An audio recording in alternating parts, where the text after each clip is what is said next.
So Bits and Pieces is a screenplay I've been working on for 3.5, 4 years now. I directed a short film with the same title, Bits and Pieces. It's about two women who find a dismembered penis in a cooler on the 4th of July is what the short film is about. And they just kind of happen upon this penis, and this penis in the cooler. So they really just like totally mistakenly find it. But the bigger pitch of the feature is much more complicated because we got to sustain something for 90 minutes. So it's more about a woman who gets sucked up into a multi-level marketing scam, and the penis in the dismembered penis in the cooler is loosely tied back to that. But I hate to say too much more beyond that, but it's a road trip movie about best friendship, and have been working on developing it with the company Neon Heart, who did Shiva Baby, and have been developing it with them for like almost 2 years. And it's been on quite a journey. And it's partially, I think, my perpetual struggle that I started in indie movies and we're trying to make it feel like a bigger movie now. We've decided we want it to be and feel bigger. And I get this note a lot that people are like, "Oh, you have such a great indie voice," which is an honor. But they're like, "But do you want to break out bigger? You want some more money?" And who doesn't want more money? So my current struggle is trying to find my studio bigger voice. That's my current journey as a writer. I mean, I don't know anything about this industry, but maybe less dismembered penis movies doesn't scream mainstream to me. But no, I know with your execution of it's charm, and I've watched the short, which is so fun, and I'm a huge fan of Steph Barkley, so yeah, you had me there. Now, was that done? Like you made a short and then you expanded it, or was that a proof of concept for the feature? Yeah, I never in a million years thought that it could even be a feature. And I have to shout out both Steph Barkley and Ashley Race-Billers, who star in the short, for being the people who initially encouraged me to write it as a feature. Yeah, I truly thought that it was going to be a one-off short, but it has consumed my life now for a while. Yeah. But yeah. It's a fun journey to be on, so it's okay. Yeah, and you mentioned Neon Heart. That's Rhiannon Jones, right? Yes, correct. Who also is DWW, I believe. Yeah. No, she's conservatory. Oh, conservatory. She went to AFI. Yes. Yeah, she went to AFI. Okay. Although I don't know if she'll embrace it because she didn't have the best experience here. I don't know if you've talked to her about it, but she's mentioned that. But I mean, film school is a tough beast, and I know this podcast is partially about film school. So it is. Yeah, no, it's kind of the focus, and we'll yeah. get that. But I love that connection that yeah. Across many different years you're working together, and that's her whole goal is female filmmakers, right? Yes, yeah. I think everything that she's produced under Neon Heart has been directed by a woman, which is incredible. Yeah, that's great. And I mean, what a success early on with Shiva Baby. Like that's totally incredible. So very cool. And I hope that keeps moving forward. I know these things take a while, and then they happen all at once, right? Totally. Yeah. And then you do so much stuff. Are you teaching at USC still?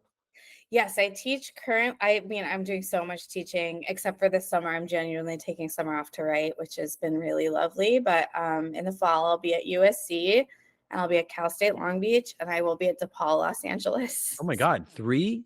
Yeah. Yeah. Wow. Are they all screenwriting classes? No, I'm teaching some producing. I did one producing class at Cal State Long Beach last semester, and I will say it was like boot camp for myself as well. I really learned a lot doing it because I hadn't taught producing in a long time, and really put the students there through boot camp, and I hope that they appreciated it. Part of my feedback was that class was really hard, and I'm like, yeah, producing a movie is really hard. But I'm doing a like very kind of like introductory to producing class at DePaul in the fall, as well as just kind of like helping them with their internships. So yeah.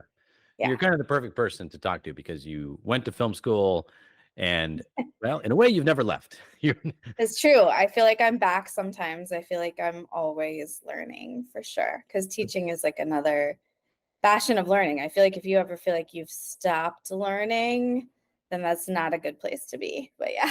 Yeah. Well, that means you're a good teacher, because the best teachers are the ones that know that they're learning through the students, and the ones that act like they know everything and they're just preaching to students, not the best teachers.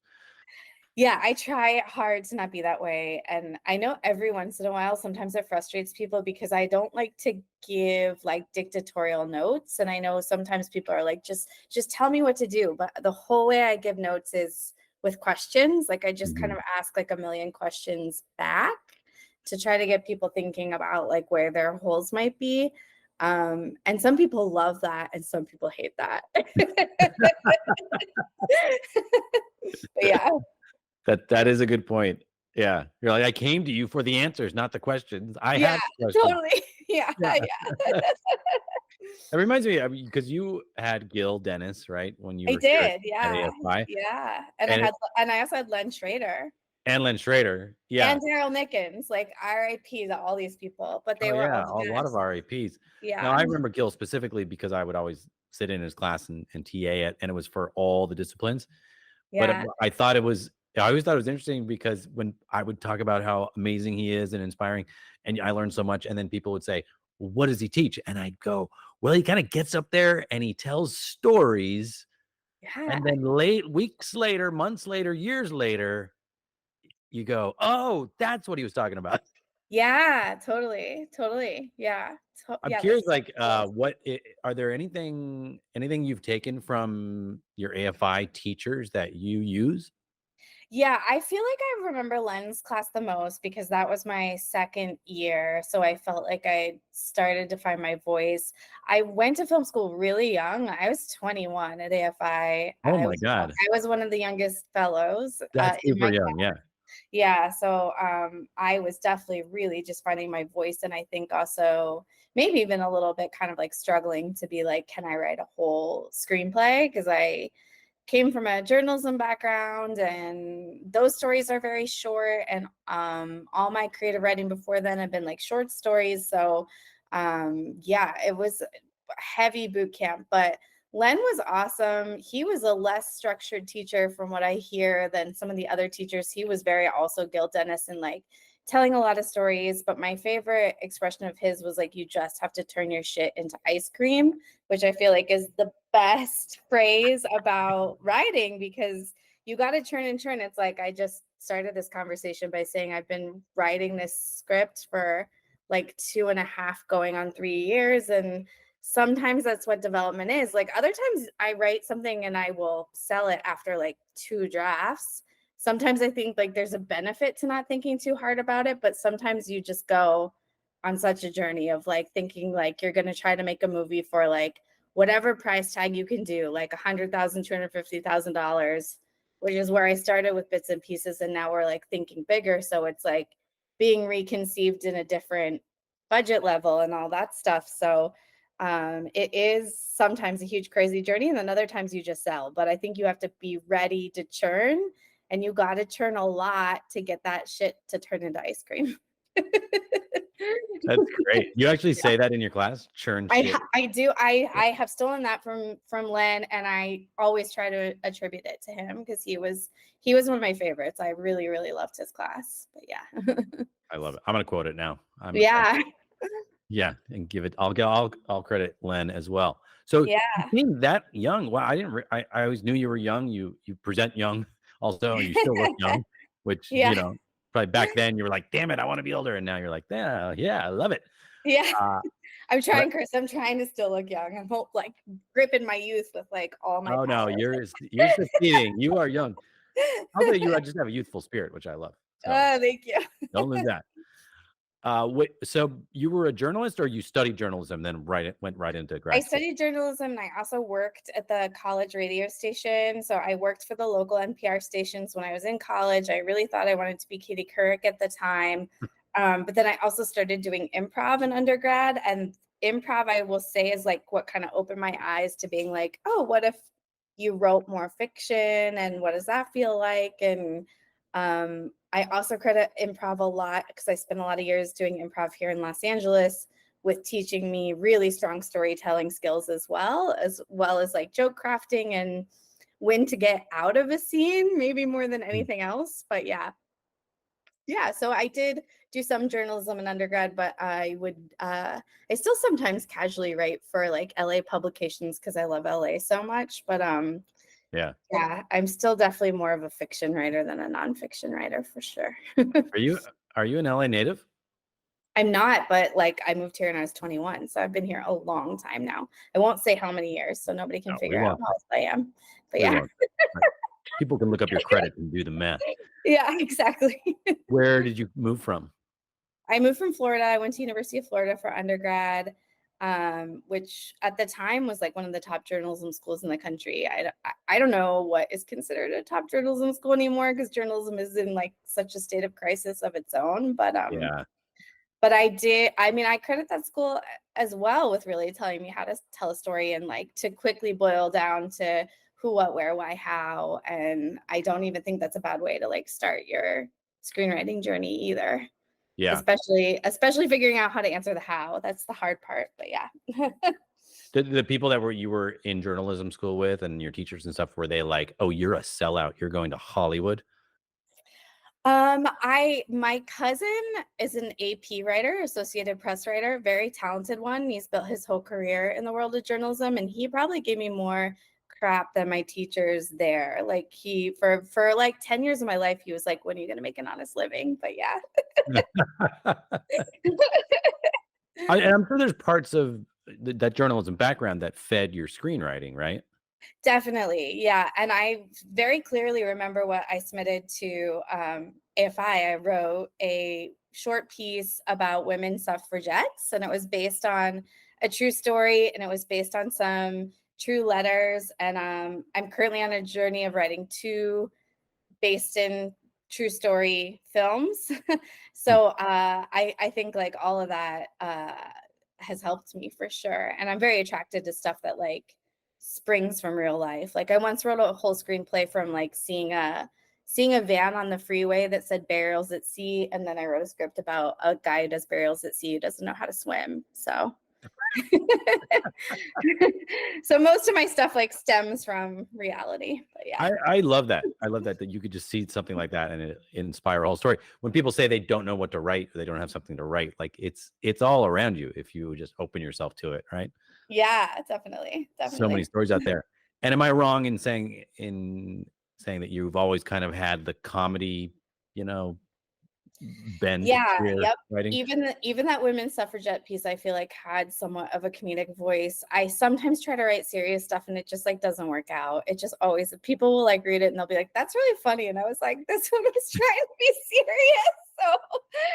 So yeah, I think it's like pretty beat into me at this point. And like life is so serious anyway that it's like very fun to write comedy. So yeah. How did that work at AFI? Because the reputation at AFI is very serious, a lot of trauma. Yes. And comedy people are rare here. I know. I felt that hardcore when I was at AFI. There weren't many of us, but yeah. Yeah. You find your tribe, and in a way you stand out. People will find you, right? Yeah, for sure. Yeah, we're few and far between. AFI does feel like very serious filmmaking sometimes, but yeah.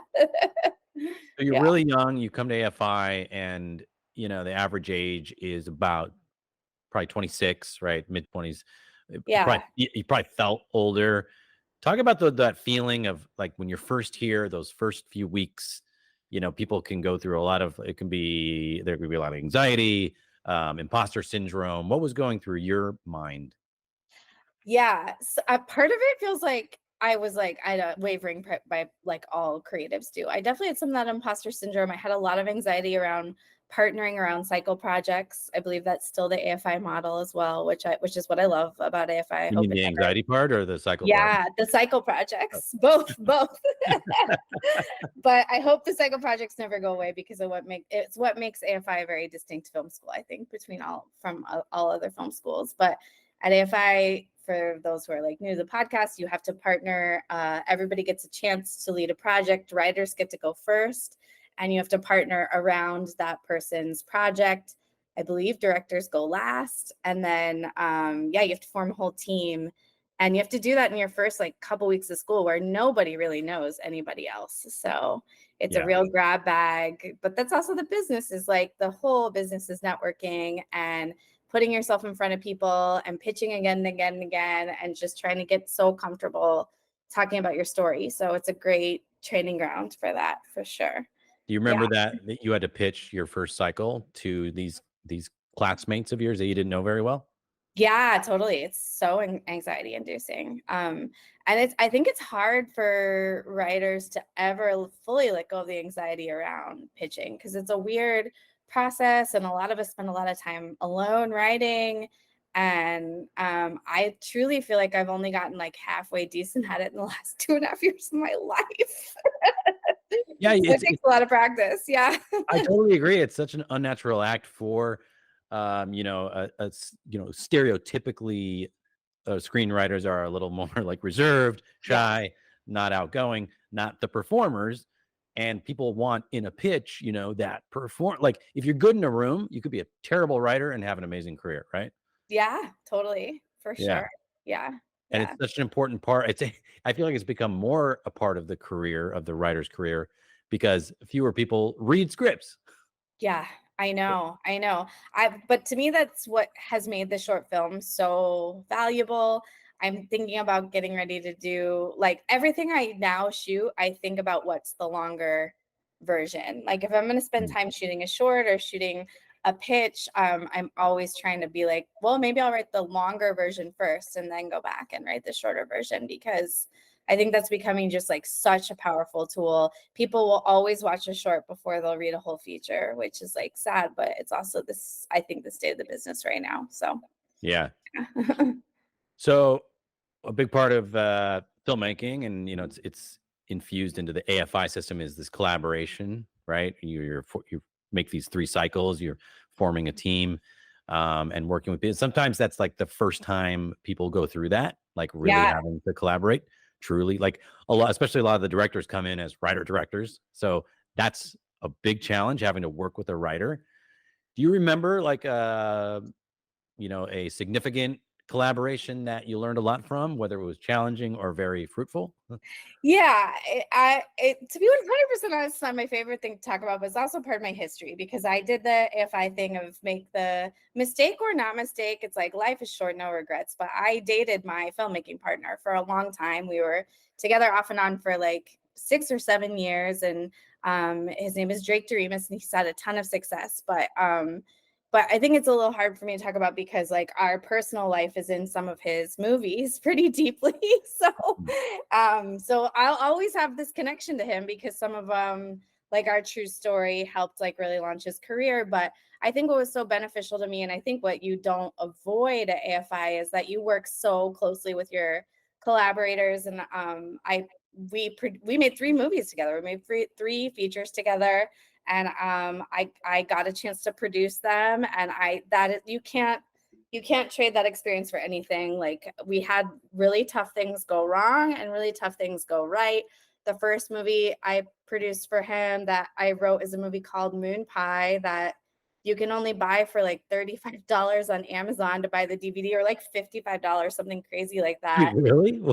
Yeah, and Why is it so like, expensive? yeah, everything that went wrong went wrong. Like SAG tried to shut us down. The person who financed the movie was in the mafia. Like it was monsoon season in Arizona. We were shooting in Arizona. We were working with kids. We were working with like 100 kids on a couple days. Oh my Like god. we just chose to make like the most difficult movie for our first film, and had never shot in Arizona before. So we're like not close to home. So it was really hard, but like it was like a second film school. And I now know how to deal with like all those emergencies, and I feel less afraid to produce my own work. And I Mhm. kind of can't trade that experience for anything. Well, So so yeah. like this is actually a great example, because what you all did with Moon Pie was the thing that I tell all these people that are graduating now.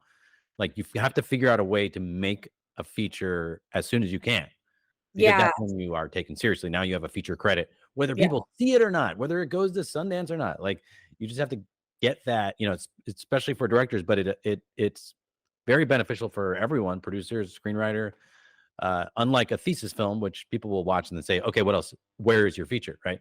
Totally. And I Totally. remember hearing the stories about this movie, and it was like now I'm looking at the credits now. I'm like, oh yeah, that's right. You had all these AFI producers on it: Chris Ranta, Chris Yeah. Agard, Casper von Winterfeld, who sounds Yeah. like a Baron. Totally. Uh, Totally. and it was like right after you graduated, or was it happening while you were in It second was year? happening while we were in our second year. So the really crazy thing is like Drake didn't graduate, which is very of the lore of AFI in general, that very successful filmmakers like don't actually graduate. But Like he Darren went, Aronofsky? yeah, Yeah. yeah. But he went back and I helped him graduate. And we shot a short film called The Shirt for no money, which I also helped produce a little bit so that he eventually could graduate. But he didn't initially graduate because we were making Moon Pie. But yeah, and thanks to Casper, actually, he's the one who was working at a kind of crazy company, and I'm sure he would probably like admit to the insanity as well, where like the financier was like using a little bit of a tax shelter, which is sometimes how you get money for movies, of like people who need to write off some serious money. So he hadn't read this. The financier not read the script by the time we were shooting. So yeah. It's kind of the best version that it's just writing the check. As long as the check's Yeah, clear totally. and you're not Yeah. going to jail. But Yeah. what was the kind of the thought behind it? Was it just that like, naivety of like, we made these cycle films. It's just a longer shoot. We can make a feature. Why not? Sure. We were the two youngest people at AFI. Drake was a year younger than I was at the time of AFI. So I think that had a lot to do with it. And also AFI does a great job building you up. Like, Yeah. your teachers are really tough on you. I do think that they bring a reality of like the business is going to be hard, but they also simultaneously are like, you have talent. Like, you're here out of thousands of people that applied to this film school. Like, why can't you do it? And then I think also really the power of the cycle projects, like you just said, like having to be on set and do all these different kinds of jobs. So you're kind of like, yeah, why can I not do this? And we also were lucky to be at the beginning of the digital revolution, where equipment was starting to get cheaper and cheaper and cheaper very rapidly. So I think that also helped. But Yeah. yeah. Yeah. And did it take a long time to finish, or did you? No, it was pretty fast. We Okay. finished Moon Pie pretty fast. I think Drake very like wisely in his heart knew that we could do better. So we very quickly made another movie after that. That is also kind of very thanks to Barry Sabbath of introducing us to some young people at CAA who introduced us to a different financier who is not in the mafia. And then we were able to move to Spooner pretty quickly. But yeah. So was it the fact that you made a feature? Did those people at CAA take you seriously? Um, we'd finished that short film, This Shirt, pretty quickly, and that went to a bunch of festivals, and I think that helped more. Yeah. And I also think Barry's word helped us a ton, like Barry just vouching for us. I mean, that does mean a lot in this business, right? Like people that Yes, other people respect, and at least totally. you're opening the door, and then you have to come with something that, with a script, or I assume you had that Spooner script ready. Yeah, we had Spooner ready. It was a great era for indie rom-coms. Like, similarly, the Zoe Deschanel one, it just was about to come out. Like, and Eternal Sunshine had just come out, and so had Lost in Translation. It was like that era of like rom-coms coupled with mumblecore, and like God bless the Duplass brothers for kind of like having mumblecore go nuts and people putting movies on their credit cards, and um all those other people I feel like we're a little indebted to too, because it was, even though like the economy was crashing simultaneously, then people were making a lot of indie movies. So I think that helps. But yeah. Tax shelters. Yeah. So you did Spooner and Douchebag like back to back, right? Yes, yeah, exactly. Yeah. But Douchebag was more of the breakthrough one because that went to Sundance. I think that they both really helped. I mean, Spooner had a bigger budget and it had Matthew Lillard, and people to this day find that movie and sometimes write to me about it, which is very sweet. And I think that that's the lure and the talent of Matt Lillard, that people still find that movie because he's just so talented, and he's kind of playing a different part that he normally plays in the film. And Douchebag was definitely thanks to Mumblecore for sure. I remember we watched The Puffy Chair and we were like, let's just go make something for nothing and let's use the power of improv. So we had a 60-page outline for that film, and our two actors, one of which is Ben York-Jones, who I find to be an incredibly talented actor and think that he should act more if he happens upon this. I hope he hears me say that. He's such a good actor. Ben, yeah. Ben, Yeah. act more. Yeah.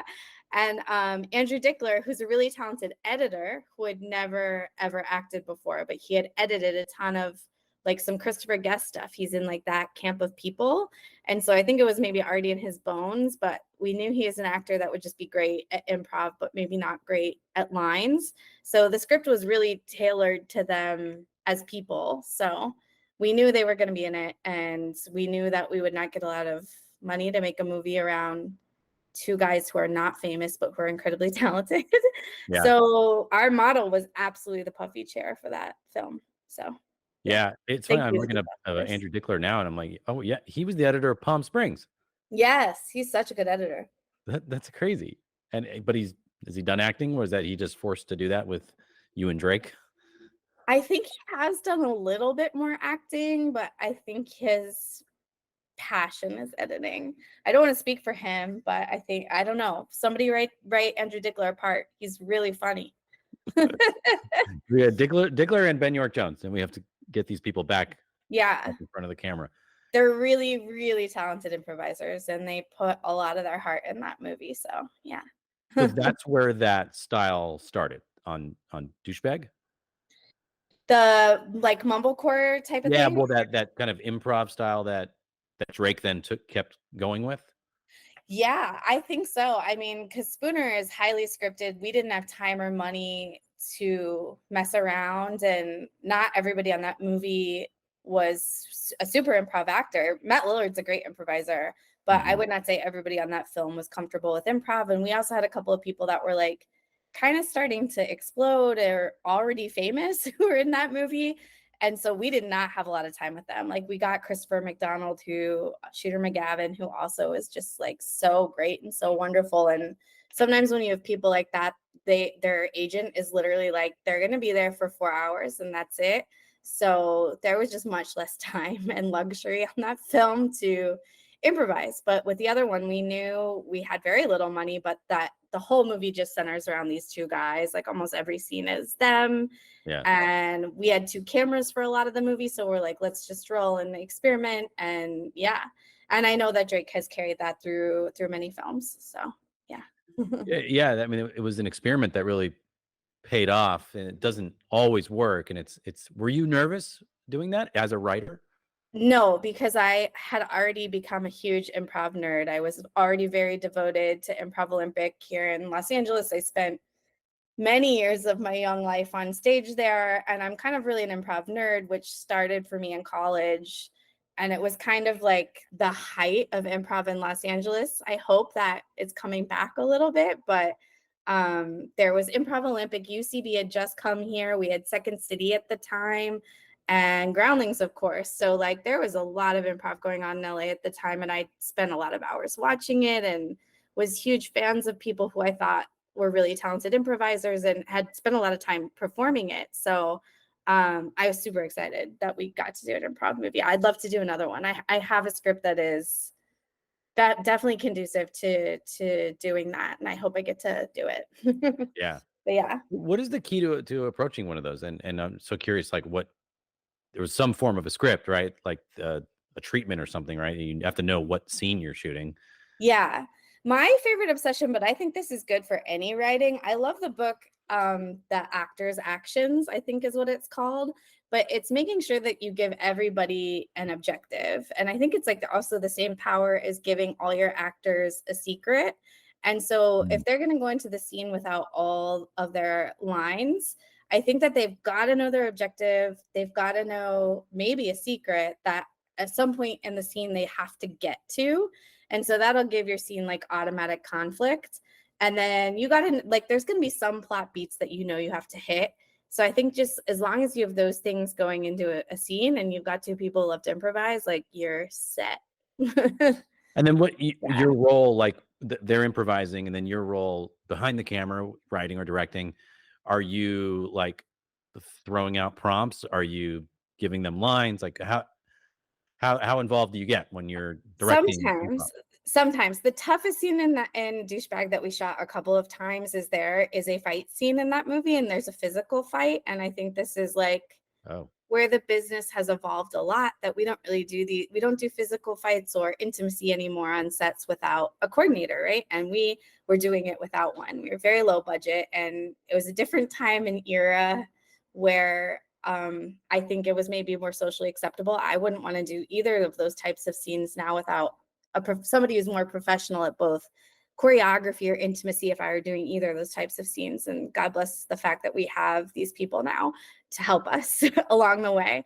But that scene was really hard because there was no set choreography. And I think when you're doing things that are really and people are trying to improvise, and that was a scene where the actors desperately really just wanted us to tell them what to say. And we did, and we eventually did a fully scripted version of that scene, mainly for safety and to achieve what we were trying to achieve. So, yeah. No, that's good, and also good to put it in context of like that period of time, and obviously that low budget of a movie. Can you say like what budgets you were playing with those first three movies? Sure. I'm sure somebody will get mad at me for this, but at the time we shot it for $30,000, and the movie ended up costing around $50,000 when everything was said and done, which is just like pure insanity. And I think you only do that when you're like 23 or 24. We're like, yeah, okay. I don't know. I do it. I say that, but I do another one, but it would be hard. No, but like I said, like I tell people to do that, do it once. Hopefully that, is a springboard to other things.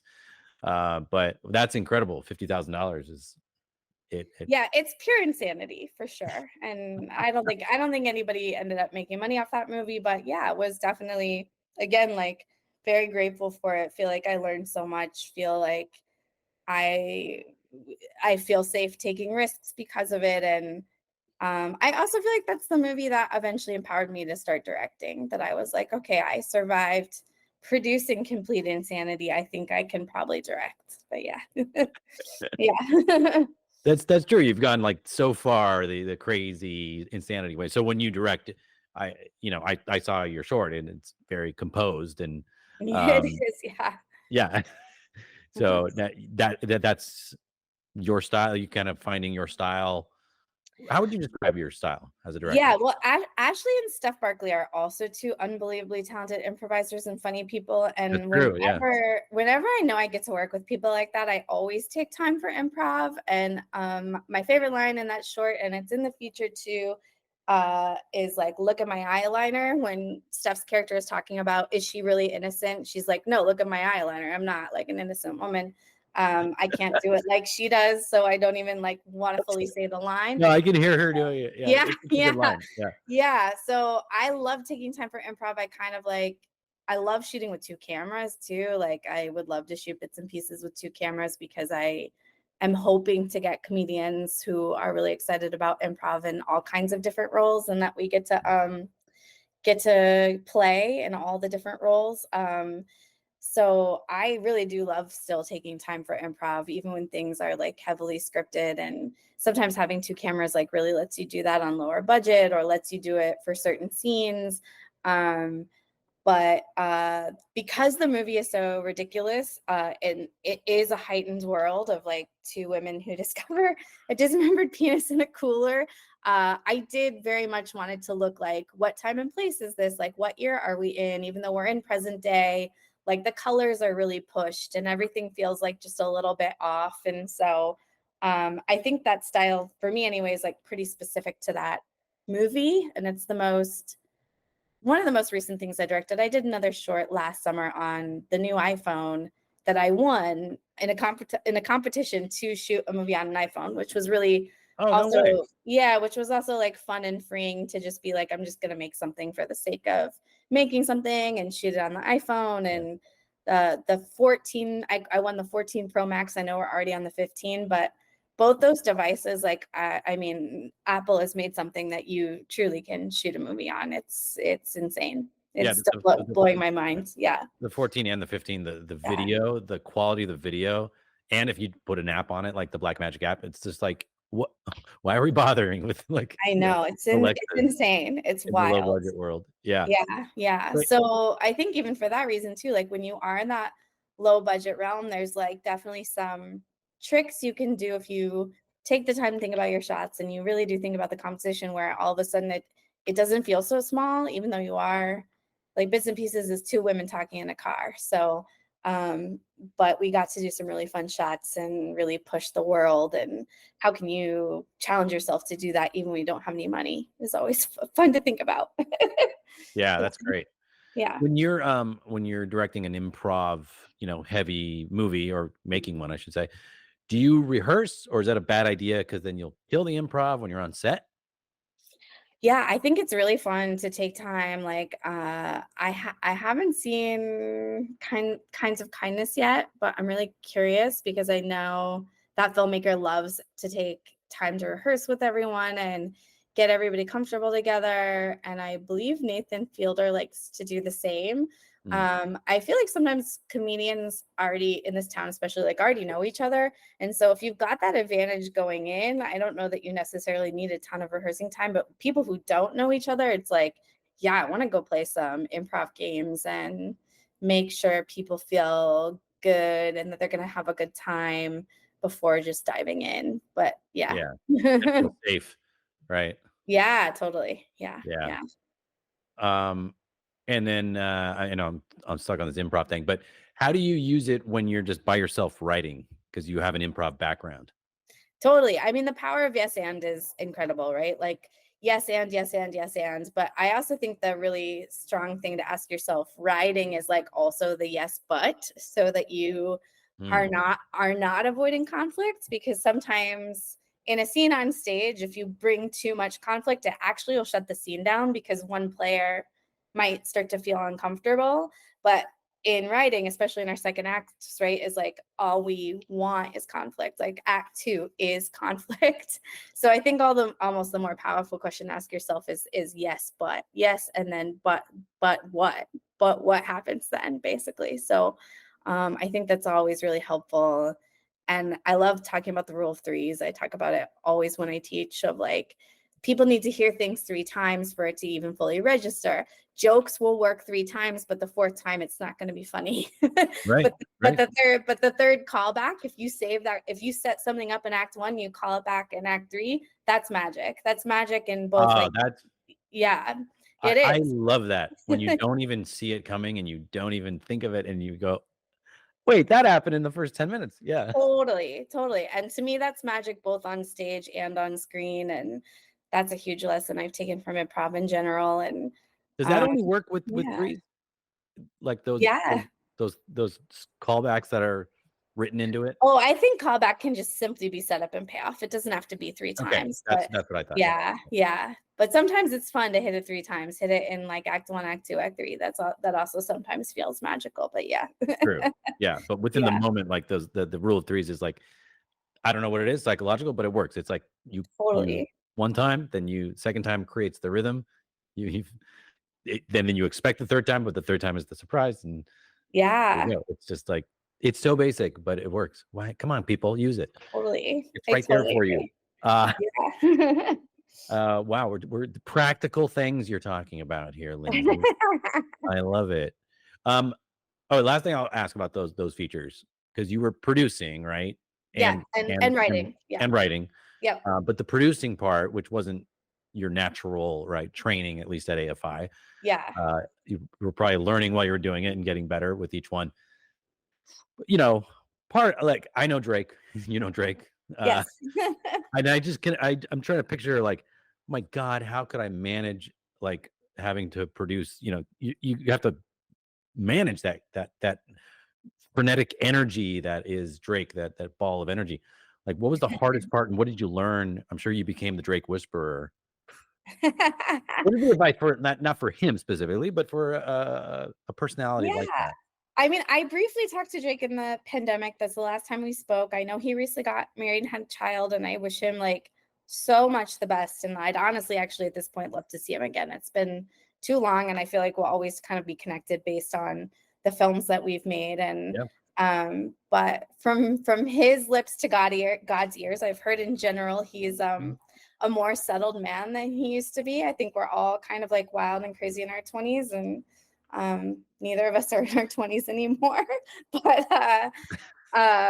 yeah, actors love Drake, and I know why, because he is really good at making people feel confident and really good at letting people also explore and find things on their own. And I think that's like such an empowering place to be on a set. So I totally learned a lot from him directing wise. And then, you know, I had some producing help on both movies. It wasn't just me. And I think that was really helpful in learning a lot from other producers, and not just having me be his girlfriend and his producer, to have like additional rational ears of being like, we have to do this now. Or also, I can't speak enough about incredible first ADs, and having a wonderful first AD on set. And any like newer director needs to love and respect their first AD, because on Moon Pie we had a first AD that really liked to yell. And again, it was like a different time and place. And I know for a fact that first AD changed the tone of the set. And it was our first movie, and a first AD can really set the tone, especially with really young filmmakers who might be bulldozed by a personality like that, versus and we didn't fully pick that person. Like there were some other says in that in working with that first AD, versus the movies that we had a little more control over. We picked our first AD, who's so great and wonderful. It's a guy named Sean Vaughter that everybody should hire him. He's just so fantastic, and really trusting that first AD, I think, just makes your job as a producer so much easier. And I can't speak enough to the power of the relationship between a director and a first, and how important that is. So yeah. I think that's great. And I think the directors don't talk about that enough in these kind of forums, you know, talking about the craft. Like that is such an important role that you rely on, and it's one of your closest relationships. Yeah, absolutely. Yeah. It's so important. All right, let's take you back to film school. Okay. So you're at AFI and you did your cycles, but so second year, your screenwriters mainly are working on their feature scripts, right? Yes. But you did this crazy thing where you were like off making a feature as well. But what about like the actual, you know, curriculum? Were there, you know, what was the biggest like learning moment you had at AFI? Not moment, or thing that you learned about screenwriting besides, you know, churning shit into ice cream? Yeah, I'm not gonna lie, I'm jealous of people who are there now, because when I was there, it was very feature focused, and it was a little more old Hollywood than I think from what I hear it is now. So we didn't, as screenwriters, we didn't get to focus on TV very much. We kind of had like one very brief TV forum, and everybody knows TV is the writer's medium. And I'm working on a show now that's a book adaptation for television. And then I just wrote a new pilot because I love TV. I've sold one TV show. I would kill to work in television. Writers are the master in television. So I guess my like one regret is like, I wish I'd gotten that experience, and I'm so jealous of all of you there now. And everybody should take advantage of their classes, and like, don't not go, because everything at AFI is so good. And I remember sometimes skipping classes because I thought production was more important. And I would say like, just try to go to everything. Like you might be tired, but you're going to like thank yourself for like showing up to like every single thing you can. So those are my regrets. Especially as the writer, so the screenwriters can be kind of siloed, right? And not interact with the other disciplines unless you do jump in the other classes.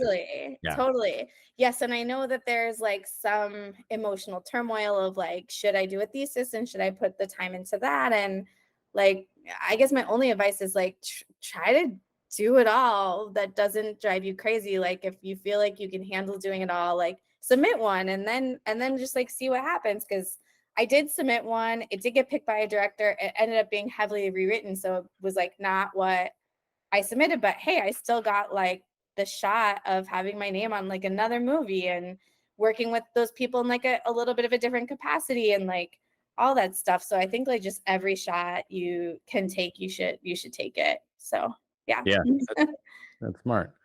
So were you in that second year, were you thinking of what happens after you leave film school and how you start a career? Definitely not hard enough because I was on this like very lucky train that we were making a couple movies and we met enough people to be able to do that. And yeah, and I think like my other regret is like not, I mean, I think my teachers did shake me and tell me this, but like for them to be like, you also should like, what's your next feature and what's the one with like only you? And filmmaking is so collaborative, but when you are trying to get that agent or manager, and I still love collaborating, and I have a couple of things that I'm working on with other people, and I think it'll always be that way because it's the only way you get movies made. But Yeah. the agent and manager often will be like, "What's just yours, so that I can sell that."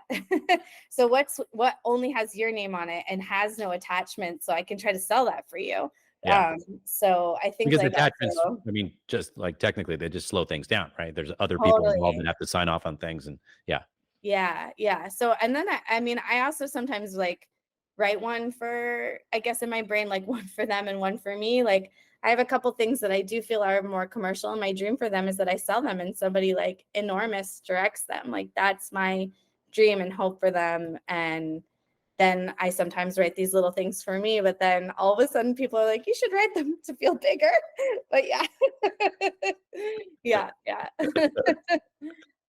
yeah. Uh, that's interesting, the advice that you're getting, and maybe it's just is it how the industry's changing and the market is changing? Who knows? I don't I wish I had a crystal ball. Everything is so weird right now. Some people are, there's like right now the argument that it's easier to make a $10 million movie than a $1 million movie. And I feel like that saying's been around for a while. I don't know if that's true because I haven't made a $10 million movie. Yeah, who's making So these $10 million movies? I've heard that same thing, but yeah, like, I don't know who's making $10 million movies. I know. But all of a sudden there's like murmurings that like that kind of budget range is about to come back. I would more, I just said I would make predictions, but I would more predict that I think indie movies are going to make a huge comeback. I mean, I just recently got to have a really lovely meeting with people that kind of know what's going on at Tubi, and at Tubi, like they're buying stuff that's already been made TV wise. They're just they're not. They might eventually be producing much more stuff. That it seems like they're about to produce some stuff, but the first like 3 or 4 shows that they bought had already been made. So And so people independent making an independent series. I believe one of them was totally independent. I think the other 2 were maybe some BBC money or some British money in general. Yeah, But yeah, yeah. So the power of making things and making things for a price, I just think that'll never go away. right. Yeah. Wow, that's interesting. I know that it's happened a few times, and I've heard of a few other people that have done it, but it's interesting that to hear from the inside that they're actually looking for that. I believe they are. I mean, I Yeah. don't work there, so No, take no, that no. with a grain of salt. I would love to hear more about that, like what budget range and like what does that mean, a series, how many episodes, what's selling, half hour, 1 hour, so many questions now. But Yeah, um, I think that their first 3 things were all half hour, kind of like dramedy genre. But yeah, huh, yeah, interesting. Wow, okay. To be continued. To yeah, be continued. I didn't exactly. even know I did that. All right. Was there like a very specific mentor or someone that was key in that, initial leaving school and starting your career? Yeah, absolutely. Barry Sabbath. I can't speak enough of Barry Sabbath started my career. I still try to check in with him yearly. I'm overdue for a yearly meeting with Barry. Barry, if you watch this, I want to hang out. His office is So right over there. I'm yeah. staring at it. Yeah. I still consider him my mentor. I think he's a brilliant person. I think he's incredible at story. I also think he's like the loveliest human. Like, again, like try to go to all your classes, like try to know your teachers, like know what their life, if you even can do this. And I feel like film school is like the rare case where you can do this. try to know what they're into. They're people too, and they love movies, and that's why, and TV, and that's why they're there. So I think like getting to know your people is so important. So Yeah, thank they you. didn't just show up here, like, they have lives, they came from somewhere, and, Yeah. I think, I try to remind people that, like, Barry Savage, like, worked in the studio system, he worked at TriStar, and, Yeah. he knows a lot of people, and he's got Yeah. good taste, and yeah, and he also then he has that, history at AFI, and he's been so good at, like, cherry picking the good ones, the good film the ones that he knows are gonna go off, Yes. and the talented ones, and so then he knows how to connect you to those people, and you know, Yeah. yeah, he preaching to the choir. I'm Yeah. part of the Barry cult. Yeah. Yeah. And obviously Drake's a fan of Barry's because Drake put him in like crazy, Yes. Yeah. which I always like to show that clip, and it just embarrasses the hell out of Barry. Yeah. Yeah. Um, okay, this might seem obvious, but like a key, so that's a mentor, but a key moment, a thing that you felt was like had a big impact on your career. Maybe we've already talked about it with these 3 features that you made while you were still a student Yeah, started. I just have to, I'm gonna give my own self props for a second. I think part of the battle is like not giving up. And I feel like every filmmaker can feel this, that like the last 4 years in this business have been like really hard. And I think like continuing to find your passion and figure out where to challenge yourself. And right now I feel like the key moment in my career is that I'm still here and I'm still standing, and I'm glad. Yeah. Yeah, that for sure. No, and you have so much going on, like not just the teaching, the responsibilities, but like so many projects. And you just said you're working on a new one with Joyce. Like Yeah. I still feel you still feel like that young like student energy, which is what you have to have, and it's because you love the process. You like doing it. Yeah, totally. But I mean, there's been some dark years where I'm like, what am I doing with my life? And I think you have to like dig deep and remind yourself, why you are here and what stories are the most important to you, that you are going to dedicate like multiple years of your life to bring them to life. So like what at your core makes you excited to pitch that story again and again and again and again, and what gets you out of bed in the morning and all that stuff. And yeah. Yeah. No, that's great. Yeah, especially the pitching the same story again and again and again is such a crazy business because it could be 10 years and then all of a sudden that's the project that overnight just goes, and changes your life. Uh, Totally. you never know. So there was a reason you loved it to begin with, to write it and to spend all that time on it. So you should still love it. Yeah, it's true. It's true.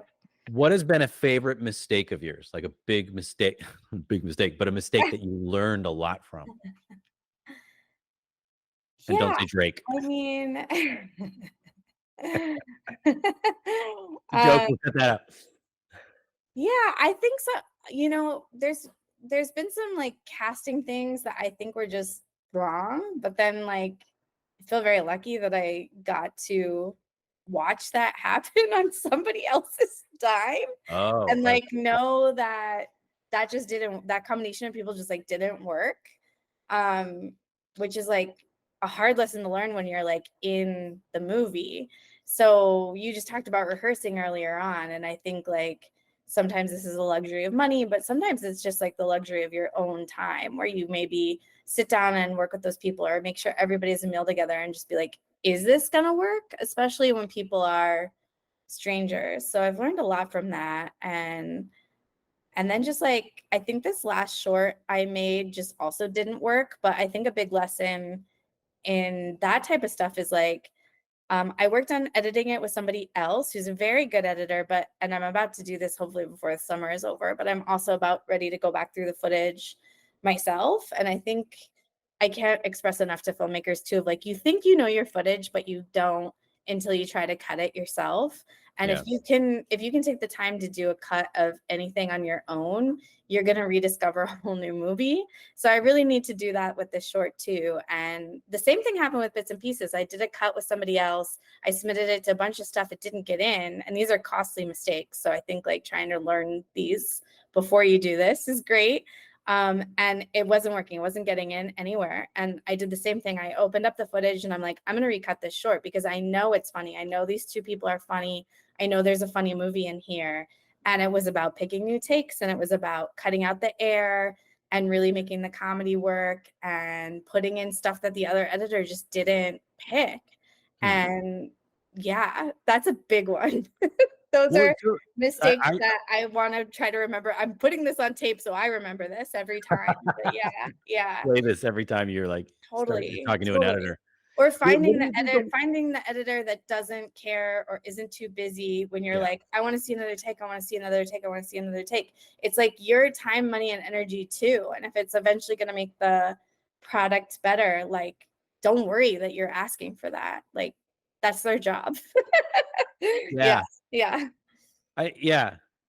And it's hard to figure out, right? It's like you don't know until you get in bed with them and you like go through the process, right? Yeah, totally. Because again, people can be good in the room and you can get references, but it's such a specific vibe you have to have with them. And we were talking about the first AD relationship, but really the editor director relationship is the most intimate, most physically close, right? If you're doing it the traditional way. Totally. And taste wise, it has to be the most close, but you also want someone that has ideas, and you want someone, like you said, that's so excited about the project that, when you come in the morning, they're like, hey, I worked on this overnight. I had an idea. And they're like excited to do their, to take chances on it on their own. And it's tough to find that right person, but sometimes you just have to do it yourself. Yeah, or at the very least, take the time to watch all the footage yourself. I mean, I got to praise editors too. I think they have an incredibly different job. They're the second writer of the film. You can completely change a movie in editing. You can change the whole story. Like, it's insane. Editing is also magic. But knowing your own footage, like, you might think you know it when you left the set, but like, you don't until you watch it. Like, yeah.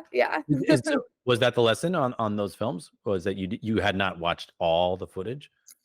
I don't think I had watched every little bit of it until I reopened it myself. And I was like, I know there's a good movie here. And I would also encourage everybody to like try editing once, just because then you'll be able to communicate with an editor so much better. And, Premiere is also incredible and very user friendly, and borrow somebody else's, subscription for a hot second and try it, because then I just think, especially if you want to direct, like, you'll be able to communicate with your people even better.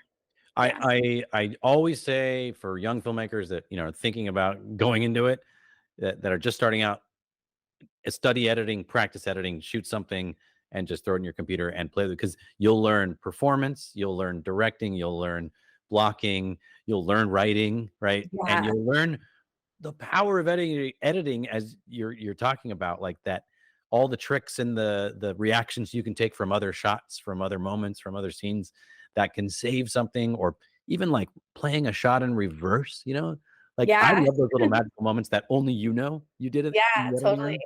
Yeah.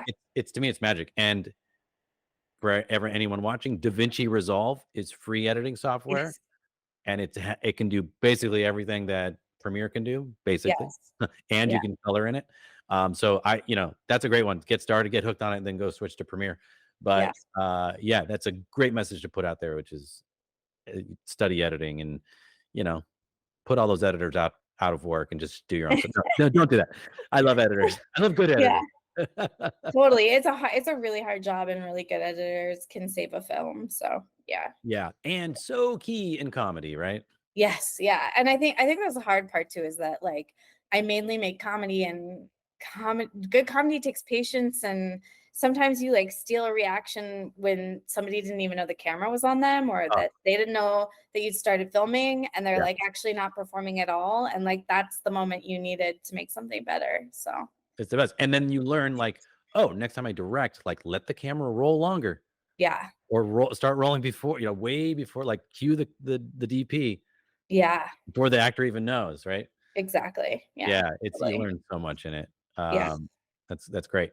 Okay. So you've been generous with your time, but like, let's just wrap it up, like bring it back to film school, which is, did film school change your life? Would you recommend it?